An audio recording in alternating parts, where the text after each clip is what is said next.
إن الحمد لله نحمده ونستعينه ونستغفره ونعوذ بالله من شرور أنفسنا وسيئات أعمالنا من يهده الله فلا مضل له ومن يضلل فلا هادي له أشهد أن لا إله إلا الله وحده لا شريك له وأشهد أن محمدا عبده ورسوله يا أيها الذين آمنوا اتقوا الله حق تقاته ولا تموتن إلا وأنتم مسلمون أما بعد kaum muslimin, bapak-bapak, ibu-ibu, rahimakumullah wa azakumullah. Kembali kita mengaturkan puji dan syukur kepada Allah Subhanahu wa taala atas nikmat yang Allah berikan kepada kita, khususnya pada kesempatan ini kita kembali dimudahkan oleh Allah Subhanahu wa taala menunaikan satu kewajiban kita kepadanya, yakni salat maghrib, salat fardhu maghrib berjamaah di rumahnya yang mulia ini.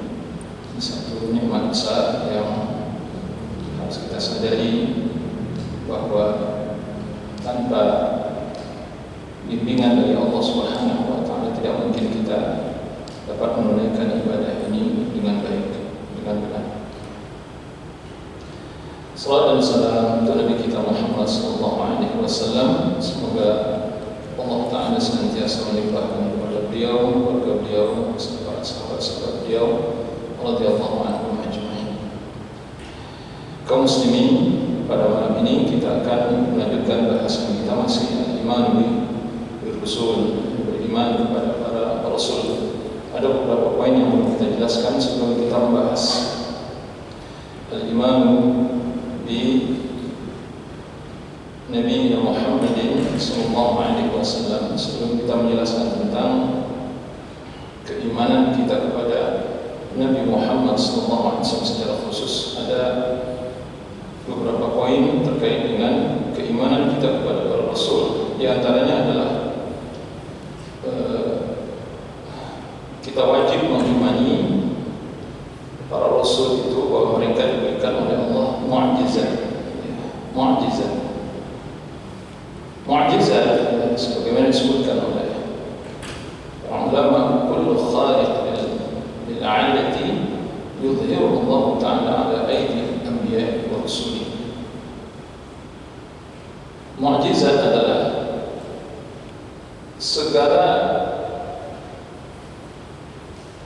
yang di luar jangkauan nalar manusia atau kejadian luar biasa yang tidak mampu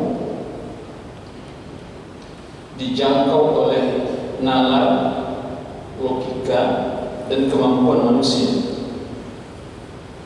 Dan itu Allah berikan kepada para nabi dan rasul melalui tangan-tangan mereka, sehingga mu'jizat ini itu akan memaksa akal, memaksa logika untuk menerima. Dia tidak mampu difikirkan oleh akal, tapi akal itu tunduk kepadanya. Itu mu'jizat. Itu bedanya nanti dengan sihir. Bapak Ibu rahmat Allah Subhanahu wa taala. Nah, sihir itu kalau lihat agak mirip-mirip dengan mu'jizat. Banyak orang kita suka terkagum-kagum melihat orang melakukan sihir, padahal itu tipuan belaka sebenarnya. Jadi sihir itu adalah tipuan, itu bukan sungguh. Sihir itu bukan sesuatu yang hakiki, itu hanya tipuan saja. Tidak ada yang hakiki dari praktik-praktik sihir itu. Tapi karena kita memang sudah terbiasa mempercayai hal-hal yang aneh, apalagi di luar jangkauan akal manusia, maka kita suka memuja-muja, memuji-muji, terkagum-kagum dengan hal yang di luar jangkauan akal manusia. Tetapi setelah kita mengetahui kelemahan-kelemahannya, maka kita tidak lagi tunduk padanya. Adapun mu'jizat memang tidak pernah akal manusia akan sampai kepadanya. Jadi akal manusia tidak akan pernah mampu untuk menggalinya sampai kapan. Logika manusia tidak akan pernah sampai kepada kekuatan mu'jizat itu. kekuatan yang ada pada diri manusia itu kekuatan akal, kekuatan hati, kekuatan perasaan, kekuatan naluri, kekuatan fisik tidak mampu menjangkau itu. Yang pada akhirnya mereka tunduk patuh kepada mukjizat itu. Nah, oleh karena itu ini tidak diberikan oleh Allah kecuali kepada para nabi dan rasul. Mukjizat tidak diberikan oleh Allah kepada selain nabi dan rasul. Meski orang kita suka menyebut wah betul-betul mukjizat, itu maksudnya pembahasan saja. Apa misalnya ada kecelakaan besar, kemudian ada anak kecil, ada video yang di-share, ada mobil besar lewat. Kebetulan ada anak kecil lewat pada saat itu. Anak kecil lewat. Ada mobil besar. Nyata anak kecil itu tidak apa-apa. Dia berbaring di bawah sehingga dia tidak terkena. Kalau secara logika ini anak akan menjadi udah menjadi lempengan Pak harusnya dilindas oleh mobil besar. Tapi ternyata anak itu selamat. Apa kata orang kita? Wah, benar-benar mukjizat. Nah, itu kan bahasa saja Pak sebenarnya. Kenapa? Karena mukjizat hanya diberikan kepada para nabi dan rasul, tidak ada selain daripada nabi dan rasul. Selain dari nabi dan rasul itu diberikan karamah namanya, bukan mukjizat tapi karamah. Makanya orang-orang yang diberikan karamah oleh Allah Subhanahu wa taala itu adalah para wali-wali Allah Subhanahu wa taala. Yang di dalam sejarah kita mengenal di antaranya adalah para sahabat radhiyallahu anhum ajma'in diberikan oleh Allah karamah. Siapa di antaranya? Umar bin Khattab radhiyallahu anhu. Ini sahih riwayatnya tentang bahwa beliau berpidato atau memberikan komando di atas mimbar Jumat di Madinah. Itu suara beliau bisa didengar oleh pasukan yang ada di Syam. Padahal beliau berbicara di atas mimbar Jumat dengan izin Allah Subhanahu wa taala, seakan umat diberikan oleh Allah kekuatan untuk bisa melihat pasukan yang diutus oleh beliau di Syam. Dan pasukan ini terpojok. Dan beliau itu disebutkan pasukan terpojok. Kemudian apa kata Umar radhiyallahu anhu? Nah, kalian aku perintahkan untuk mundur ke arah gunung. Jadi jadikan gunung di belakang kalian. Nah, suara Umar yang ada di Madinah pada saat beliau menyampaikan khutbah itu didengar oleh pasukan yang ada di Syam. Apa itu namanya? Ya, itu disebut dengan karamah. Itu bukan mukjizat. Itu bukan mukjizat, tapi itu karamah. Wa'alaikumsalam Allah Subhanahu wa taala. Yang masih banyak lagi hal lain, ya, karamah-karamah yang dimiliki oleh Umar khususnya. Bahkan kalau disebut kalau kita katakan karamah yang paling banyak yang ditampakkan oleh Allah pada diri para sahabat itu Umar bin Khattab radhiyallahu anhu. Adapun sahabat-sahabat lain, karamahnya itu tidak lahir seperti Umar. Ya. Ada salah satu di antaranya misalnya Sa'ad bin Abi Waqqas radhiyallahu anhu. Itu salah satu karamahnya doanya makbul. Jadi kalau dia berdoa pasti dikabulkan oleh Allah. Itu karamah. Sama seperti Uwais Al-Qarni, salah satu tabi'in yang kalau dia berdoa pasti doanya dikabulkan. Itu karamah. Itu bentuk karamah. Makanya Abu Bakar, Umar, Utsman, Ali dan sahabat-sahabat itu diperintahkan oleh Nabi, kalau kalian nanti menunaikan ibadah haji, maka carilah Uwais Al-Qarni, mintalah kepadanya agar dia memohonkan ampun untuk dosa-dosa kalian, karena doanya dikabulkan oleh Allah Subhanahu wa taala. Itu karamah. Wa'alaikumsalam Allah Subhanahu wa taala.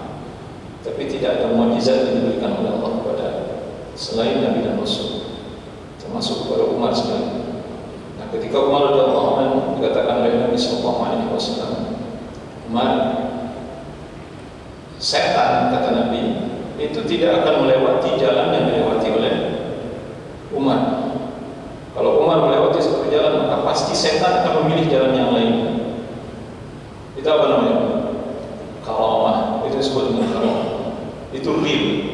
karomah. Kalau beliau mengkaji tentang karomah, itu karomah yang sesungguhnya. Adapun nanti melayang-layang di udara, itu hanya Nabi Sulaiman. Selain dari Nabi Sulaiman, tidak ada dalam sejarah baik itu Al-Quran maupun Sunnah Nabi cerita para orang ulama. Enggak ada orang-orang saleh yang bisa melayang-layang di udara, itu enggak ada. Yang enggak terbakar oleh api, tidak tidak basah kena air segala macam. Itu enggak ada cerita itu. Nah, kalau ada nanti yang menceritakan tentang wali mereka tidak terbakar oleh air, tidak terbakar oleh api, tidak basah oleh air, misalnya dia bisa berjalan di atas air, kemudian bisa melayang-layang di udara segala macam, itu tukang sihir itu, bukan karomah itu. Bapak Ibu rahmati Allah Subhanahu wa taala. Karena tidak ada orang saleh, tidak ada para wali Allah Subhanahu wa taala yang memiliki cerita seperti itu. Enggak ada. Tidak ada para wali Allah Subhanahu wa taala yang bisa berjalan di atas air. Enggak ada. Silakan dicari cerita itu, kecuali para penyihir. Nah, itu pun tipuan saja sebenarnya. Kemudian dia tidak terbakar karena api misalnya. Itu pernah ditantang oleh Syekhul Islam Ibnu Taimiyah rahimahullah taala. Ibnu Taimiyah rahimahullah taala pernah menantang seorang penyihir, ya, yang dia kalau kena api itu enggak terbakar. Ternyata dicari tahu oleh Imam Ibnu Taimiyah rahimahullah taala. Enggak berani ditantang, masya Allah. Ya, karena memang para penyihir itu pendusta sebenarnya, para pendusta. Karena dia menampilkan bukan yang hakiki. Adapun mukjizat ini adalah hakiki, dan itu tidak bisa dibikin oleh manusia, tidak bisa diakal-akali, tidak bisa dirembukkan, bergotong royong itu membuat sesuatu mukjizat, tidak bisa. Karena itu murni datang dari Allah Subhanahu wa taala. Nah, oleh karena itu mukjizat itu, kata beliau, kata Syekh Shalih Al-Fauzan, imma min babil ilm كإخبار بالأمور الغائبة الماضية والمستقبلة كإخبار عيسى بن مريم عليه الصلاة والسلام قومه بما يأكلون وما يدخرون في بيوتهم كإخبار رسولنا محمد صلى الله عليه وسلم بإخبار الأمم السابقة مما جاء في القرآن الكريم من ذكر قصصهم. Jadi kata beliau, mukjizat itu bisa ditinjau dari tiga sisi. Pertama dari sisi ilmu. Jadi mukjizat itu meliputi tiga hal. Yang pertama dari sisi ilmu.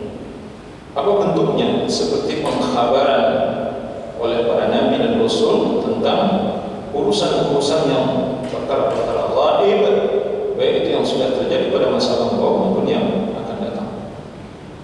Tidak ada yang bisa mengetahui itu. Siapa yang menceritakan perkara-perkara yang lampau selain dari Al-Quran? Ya Nabi. Bapak Ibu rahmati Allah. Satu contoh misalnya, ketika Nabi menceritakan kisah seorang yang telah membunuh 99 orang, kemudian dia ingin bertobat, bertemu dengan seseorang, bagaimana? Apa saya bisa bertobat? Kata orang itu tidak bisa bertobat. Allah tidak akan mengampuni dosa. Dia bunuh orang itu menjadi 100. Kemudian dia ketemu dengan lagi, apakah saya masih diterima tobat saya? Kata orang itu, tobat diterima. Nah, kisah itu kan nggak mungkin Nabi mendongeng. Itu nggak mungkin, itu kejadian, itu mau benar-benar kejadian. Itu bukan dongeng. Jadi apa yang disampaikan Nabi itu bukan dongeng. Demikian pula ketika Nabi SAW mengisahkan tentang awal mula terjadinya kesyirikan di Hijaz misalnya, yaitu dipelopori oleh seorang yang bernama Amr bin Luhayy bin Qam'ah al-Khuzai misalnya. Amr bin Luhayy bin Qam'ah al-Khuzai dari suku Khuza'ah atau Bani Khuza'ah. Ini dedengkotnya Bani Khuza'ah. Amr bin Luhai, dialah yang membawa patung berhala dari Yaman ke Mekah. Ini manusia yang pertama sekali merusak ajaran tauhid yang ditinggalkan oleh Nabi Ibrahim dan Ismail di Mekah dan Madinah. Nah, kemudian Nabi SAW mengisahkan itu, dikisahkan pada Nabi nggak ketemu dengan itu mungkin ribuan tahun sebelum Nabi, berapa ribu tahun sebelum Nabi itu. Dari mana tahunya Nabi SAW? Kemudian Nabi mendoakan semoga Allah melaknat beliau. Dan banyak lagi kisah-kisah masa lampau yang diceritakan oleh Nabi SAW. Tidak ada dalam Al-Quran, tidak ada dalam hadis Nabi. Demikian pula pengkhabaran oleh para Nabi dan Rasul misalnya terkait dengan apa yang bakal terjadi masa lampau, masa yang akan datang. Berapa banyaknya kejadian-kejadian yang disebutkan oleh Nabi SAW dalam hadis itu banyak kita temui hari ini. Banyak kita temui dan bisa kita buktikan dalam kehidupan kita sehari-hari. Bapak bin rahmat Allah Subhanahu wa taala. Di antaranya apa? Ya, di antaranya kalian akan dipimpin oleh orang-orang bodoh misalnya. Itu ada hadisnya. Kalian akan dihadapkan dengan tahun-tahun di mana penuh dengan penipuan pada saat itu. Jadi enggak jelas yang benar, yang salah, yang baik, yang buruk itu sudah bercampur baur, sudah tidak jelas. Orang yang jujur dianggap dusta, orang yang dusta itu dianggap jujur. Begitu. Jadi sudah terbalik-balik. Zaman ini sudah kita temui. Bapak bin rahmat Allah Subhanahu wa taala. Kemudian wa imma min babil qudrah. Mukjizat itu juga bisa dilihat ya, dari sisi kekuatan. Qudrah maksudnya adalah kekuatan yang diberikan oleh Allah kepada para Nabi dan Rasul. Seperti Nabi Musa misalnya, itu bisa merubah tongkatnya menjadi ular besar sekali. Ularnya itu bukan ular kecil, ular besar. Sampai-sampai disebutkan Nabi Musa sendiri awalnya itu ketakutan dengan ular itu. Jadi bukan penyihir Fir'aun saja yang ketakutan dan melahap semua ular palsu dari penyihirnya para Fir'aun itu. Kemudian Nabi Isa alaihi salatu wassalam misalnya, beliau diberikan oleh Allah Subhanahu wa taala kekuatan untuk menyembuhkan penyakit yang tidak ada obatnya. Penyakit belang, dapat menghidupkan orang yang mati, bisa bikin burung dari tanah liat kemudian burung menjadi burung beneran, dan bisa ya, banyak hal dari Nabi Isa. Nabi kita Muhammad SAW bisa membelah bulan. Itu kan satu kekuatan yang tidak bisa ditandingi oleh akal apapun, oleh kekuatan apapun. Nabi SAW mengginikan tangan beliau, kemudian terlihat bulan itu terbelah, dan itu disaksikan oleh para sahabat. Nanti Bapak Ibu bisa lihat dalam surah Al-Qamar misalnya, Allah Subhanahu wa taala menyebutkan iqtarabatis sa'ah wa insyaqqa al-qamar. Kata Nabi, kata Allah Subhanahu wa taala, saat hari kiamat semakin dekat dan bulan pun terbelah. Wa insyaqqa al-qamar, bulan pun terbelah. Maksudnya Allah Subhanahu wa taala ingin menceritakan bahwa hari kiamat itu sudah dekat. Dan salah satu di antara tanda-tanda dekatnya hari kiamat itu bulan terbelah. Dan Nabi SAW menunjukkan itu dengan qudrah, dengan kekuasaan di luar jangkauan akal manusia. Dengan jari beliau itu bisa membelah bulan. Ya Allah, masih banyak lagi yang kalau disebutkan itu banyak sekali. Kemudian wa imma min babil ghani.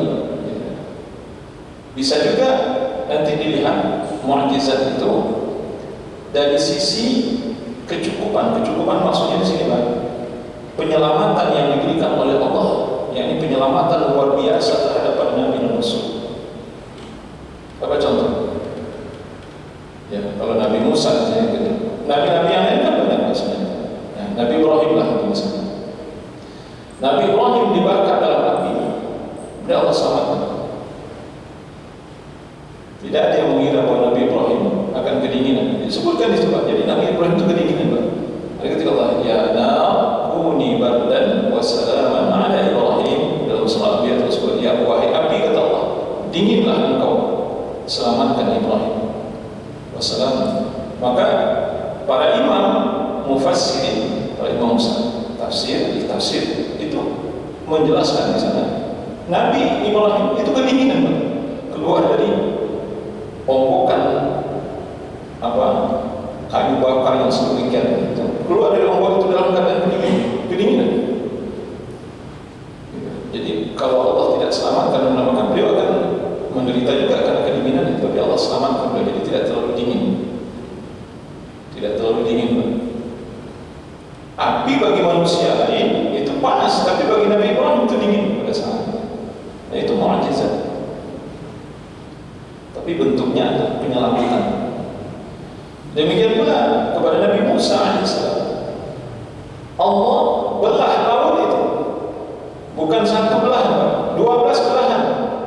Selama ini mungkin barangkali kalau kita Bapak pernah lihat film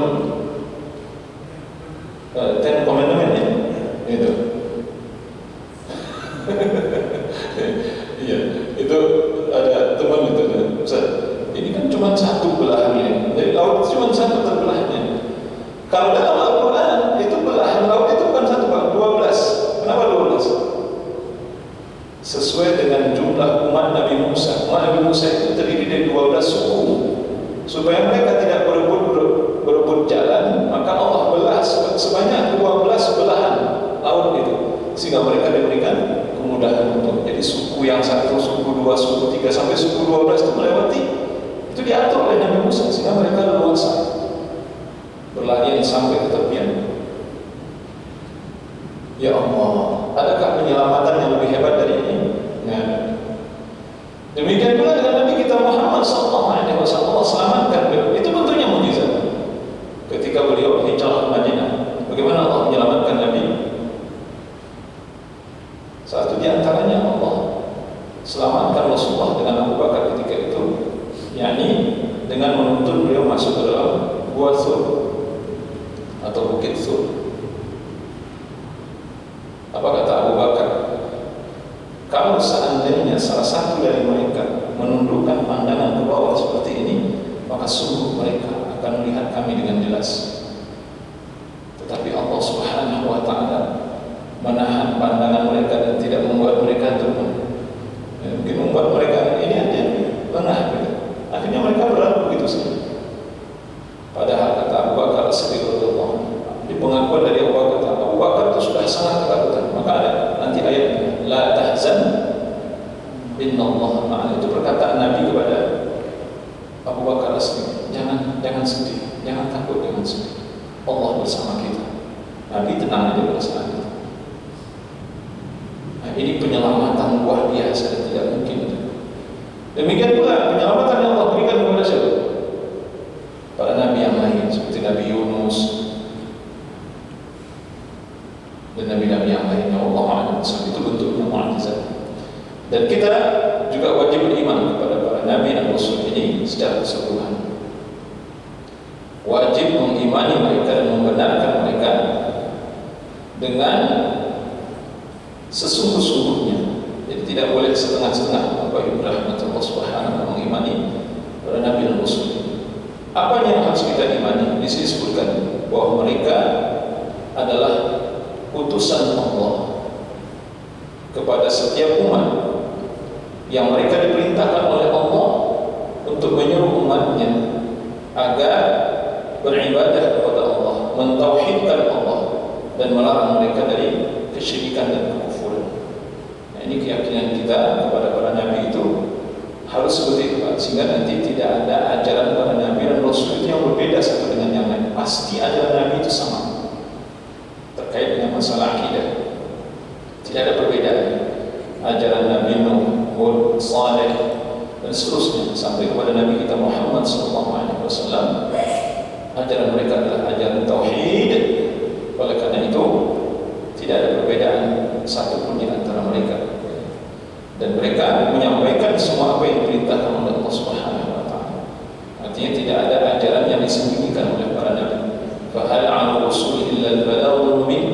Bukankah para rasul itu adalah orang yang menyampaikan, adalah orang yang illa al-balaghul mubin, melainkan mereka itu adalah menyampaikan risalah Allah, penyampai yang nyata, penyampaian yang pasti kepada umatnya. Jadi artinya dalam hal ini, Bapak Ibu rahmatullah, keyakinan kita kepada mereka tidak boleh bergeser sedikit pun, bahwa mereka adalah orang-orang yang membawa risalah Allah, dan risalah Allah itu disampaikan kepada setiap umat. Isi yang pertama disampaikan oleh mereka itu adalah masalah tauhid. Mereka mengajak umatnya, setiap umatnya, kepada tauhid, kepada Allah Subhanahu wa taala. Nah, kemudian juga pembicaraan tentang para nabi dan rasul ini juga disebutkan kita harus mengetahui bahwa sebahagian dari para nabi dan rasul itu lebih ditinggikan oleh Allah di atas sebahagian yang lain. Jadi nabi dan rasul itu, Bapak Ibu rahmatullah, itu bertingkat-tingkat. Seperti kita singgung sebelumnya, nabi yang paling tinggi kedudukannya itu Nabi kita Muhammad SAW. Kemudian yang kedua Nabi Ibrahim. Ini kalau mau diurut. Nah, ketiga, keempat, kelima itu memang tidak dijelaskan secara khusus oleh para ulama. Tapi nabi yang paling mulia Nabi kita Muhammad SAW. Kedua Nabi Ibrahim. Nah, ketiga, keempat, kelima Allah Ta'ala.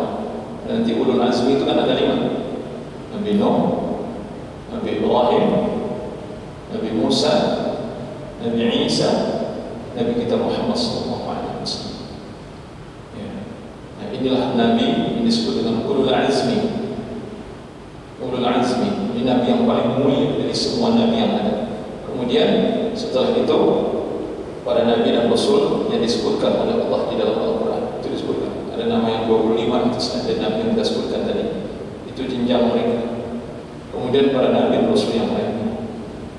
Baiklah, betul Allah Subhanahu wa ta'ala. Oleh karenanya Allah sebutkan dalam Al-Quran, tilka rusul faddalna ba'dahum 'ala ba'd minhum man kallama Allah wa rafa'a ba'dahum darajat.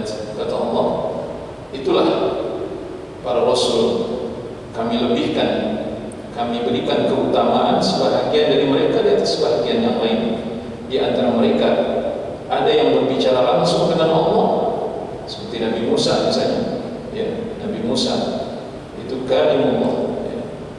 Kalimullah, dia adalah orang yang langsung berbicara dengan Allah. Wa rafa'a ba'dahum darajat, dan terangkat sebahagian dari mereka sesuai dengan derajat-derajat yang diberikan oleh Allah Subhanahu wa taala. Wa atayna Isa bin Maryam al-bayyinati wa ayyadnahu bi wahyil qudus. Dan kami berikan kepada Isa ibnu Maryam, anak Maryam, bayyinat, keterangan, dan kami kuatkan dia dengan Ruh Kudus.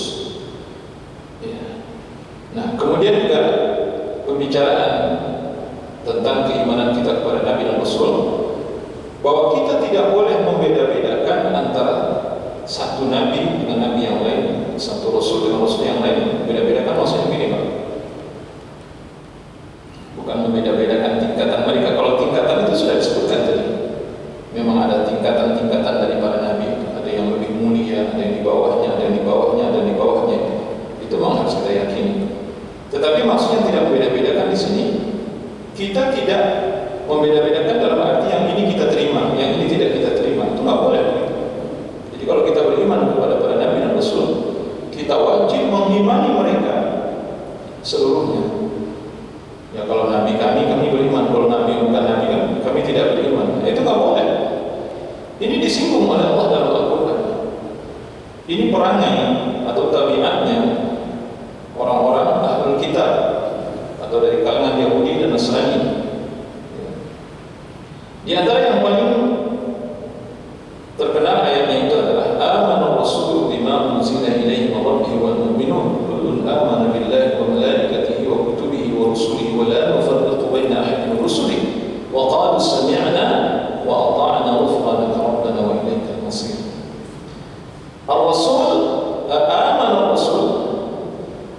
beriman Rasul bima unzila ilaihi, dengan apa yang diturunkan kepadanya, maksudnya Al-Quran, min rabbih, dari Tuhannya. Wal mu'minun, demikian pula orang-orang yang beriman, maksudnya para sahabat, telah beriman kepada apa yang diturunkan oleh Allah kepada Rasulnya. Kullun amana billahi wa malaikatihi wa kutubihi wa rusulihi, seluruhnya telah beriman kepada Allah, kepada para malaikatnya, kepada kitab-kitabnya, kepada para rasulnya. Ya. La nufarriqu baina ahadin min rusuli, dan kami tidak membeda-bedakan seorang pun dari para rasul. Jadi maksudnya kami tidak memilah-milih, tidak memilah-milah, itu maksudnya, untuk mengimani para rasul itu. Yang satu diimani, yang satu tidak diimani, tidak begitu. Jadi sekali beriman kepada para rasul, semua rasul itu harus diimani. Ya. Jadi nanti kan Allah sebutkan di dalam surah An-Nisa ayat 150, 151. Ya. Allah sebutkan di sini, Innal ladzina yakfuruna bi ayati llahi, innal ladzina yakfuruna billahi wa rusulihi wa yuriduna an yufarriqu baina rusulihi, baina Allahi wa rusulihi, wa yaquluna nu'minu bi ba'din wa nakfuru bi ba'd, wa yuriduna an yattakhidhu baina dhalika sabila, ulaika humul kafiruna haqqan wa a'tadna lil kafirina 'adzaban muhina. Kata Allah Subhanahu wa ta'ala, sesungguhnya orang-orang yang kafir kepada Allah dan Rasulnya, mereka menginginkan ayyufarriqu baina Allah wa Rasulih, mereka menginginkan membeda-bedakan, memisah-misahkan antara Allah dan Rasulnya. Wa yaqul, mereka mengatakan, nu'minu bi ba'din wa nakfuru bi ba'd, kami beriman kepada sebahagian Rasul itu, tapi kami terhadap sebahagiannya kami tidak beriman. Nu'minu bi ba'din wa nakfuru bi ba'din, sebahagiannya kami beriman, tapi sebahagiannya kami tidak beriman. Artinya Rasul-Rasul yang cocok dengan hawa nafsu mereka, mereka imani, yang tidak cocok mereka tidak mau. Wa yuriduna an yattakhidhu baina dzalika sabila, mereka menginginkan jalan tengah dari semua itu, artinya antara beriman dengan tidak beriman. Apa kata Allah? Mereka inilah orang-orang yang kafir sesungguhnya, dan kami telah siapkan untuk mereka azab yang pedih.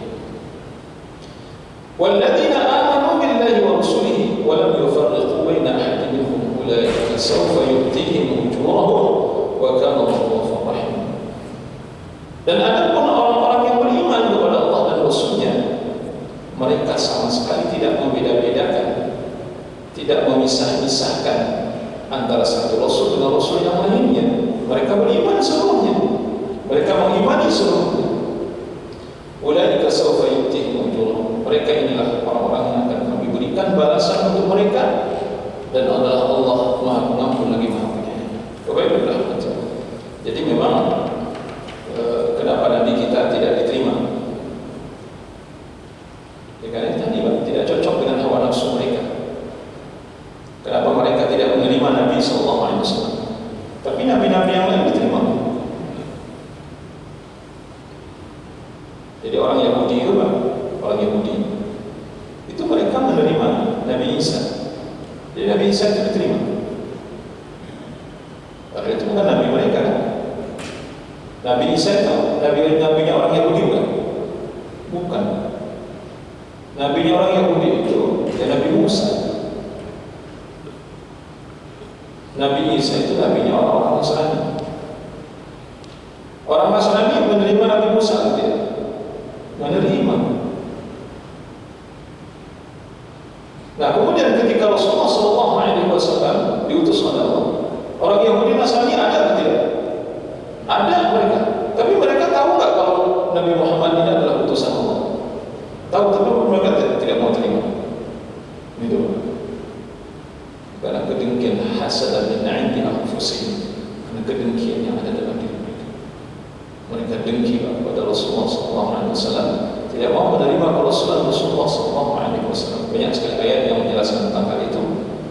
Ini tidak boleh. Janganlah sebahagian beriman, tapi sebahagian lain tidak beriman. Kok bisa begitu? Jadi kita harus mengimani para Rasul itu keseluruhannya, tidak boleh sebahagian yang diimani, sebahagian tidak diimani.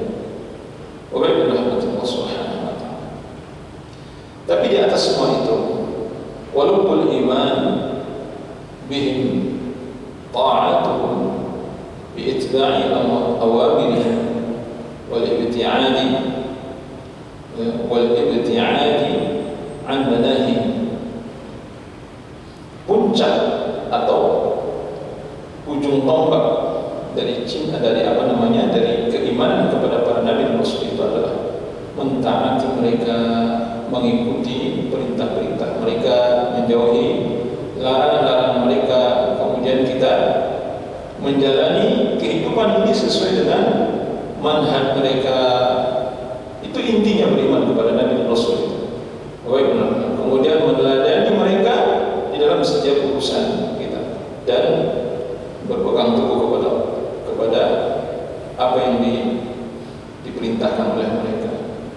Bapak Ibu rahmatullah subhanahu wa ta'ala. Oleh karena itu Allah Ta'ala berfirman di dalam surah Al-Imran ayat 21, qul in kuntum tuhibbuna Allah fattabi'uni yuhibbukumullah wa yaghfir lakum dzunubakum wallahu ghafurur rahim. Katakanlah wahai Muhammad, jika kalian benar-benar mencintai Allah, maka ikutlah aku, niscaya kalian akan dicintai oleh Allah.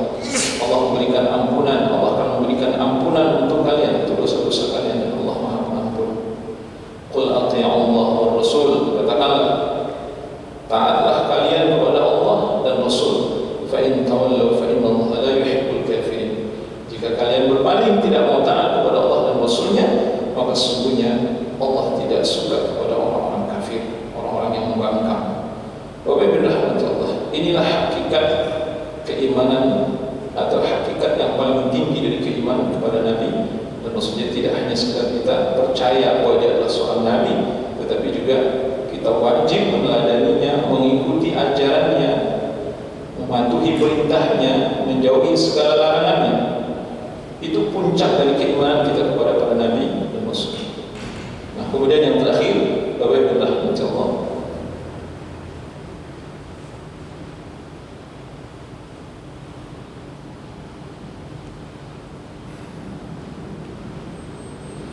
yang terakhir, al-iman bi Muhammadin sallallahu alaihi wasallam nabiyyan wa rasulan. Beriman kepada Nabi Muhammad sallallahu alaihi wasallam, ya, baik dia sebagai nabi maupun sebagai rasul. Beriman kepada Nabi sallallahu alaihi wasallam, kita ambil kesimpulan saja, Pak. Beriman kepada Nabi itu, kita sempat menyinggung sebelumnya, itu intinya adalah mengimani beliau, bahwa beliau sallallahu alaihi wasallam adalah utusan Allah bagi seluruh makhluk.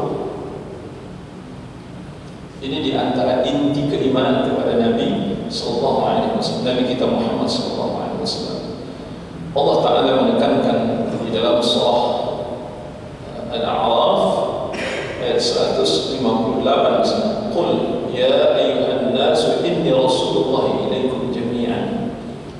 Katakanlah wahai Muhammad, wahai manusia, sesungguhnya aku adalah utusan Allah kepada kalian seluruhnya. Katakanlah wahai Muhammad kepada manusia, wahai manusia, sesungguhnya aku adalah utusan Allah kepada kalian seluruhnya. Jadi itu tidak ada pembatasan, tidak ada lagi suku bangsa, tidak ada lagi tidak ada suku, tidak ada daerah, tidak ada negara, tidak ada wilayah, tidak ada pembatasan. Kalau nabi-nabi terdahulu kan ada wilayahnya, ada daerahnya, ada suku-sukunya. Ya, kalau nabi ini sukunya ini, kalau nabi ini sukunya ini, kalau nabi ini bangsanya ini, kalau nabi ini wilayahnya ini. Kalau Nabi Muhammad SAW tidak ada suku bangsa, semua manusia. Allah juga berfirman dalam surah Saba ayat 28 misalnya, wa ma arsalnaka illa kaffatan lin-nasi basyira wa nadhira. Dan tidaklah kami mengutus engkau wahai Muhammad kecuali untuk seluruh manusia, untuk memberikan kabar gembira dan peringatan kepada mereka. Oleh karenanya ditegaskan kembali oleh Nabi sallallahu alaihi wasallam, wa والذي نفس محمد بيده لا يسمع بي أحد من هذه الأمة يهودي ولا نصراني ثم يموت ولم يؤمن بالذي أرسلت به إلا كان من أصحاب النار. Kata Nabi sallallahu alaihi wasallam, demi yang jiwa Muhammad berada di tangannya, tidaklah mendengar tentang diutusnya aku seorang pun dari umat ini, tidaklah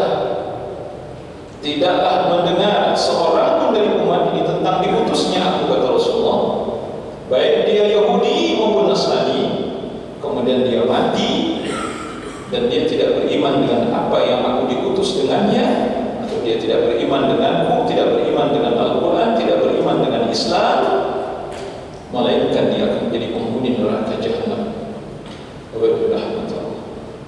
Ya. Jadi tidak ada lagi jalan bagi mereka. Ya. Kalau Yahudi Nasrani kan mereka kan sudah dikhabarkan dalam kitab mereka. Yahudi Nasrani itu mereka sudah tahu Nabi ini diutus. Tahu Pak sifat Nabi, bagaimana ciri-ciri Nabi, tahu. Bahkan disebutkan oleh Allah dalam surah Al-Baqarah itu, alladzina ya'rifun alladzina atainahumul kitaba ya'rifunahu kama ya'rifuna abna'ahum.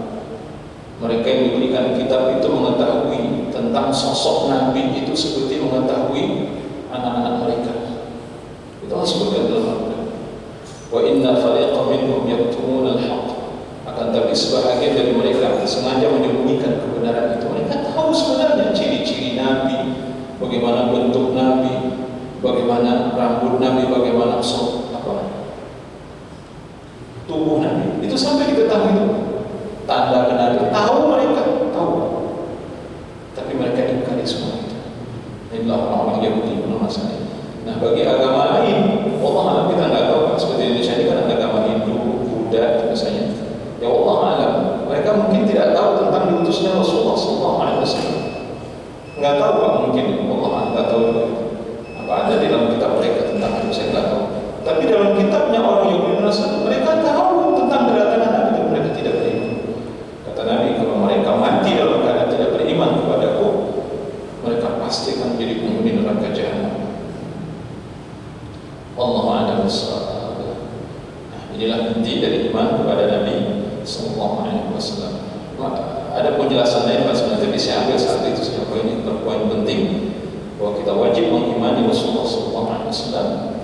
Bahwa diutus oleh Allah Subhanahu wa taala untuk seluruh manusia, seluruh suku bangsa yang ada di muka bumi tanpa terkecuali.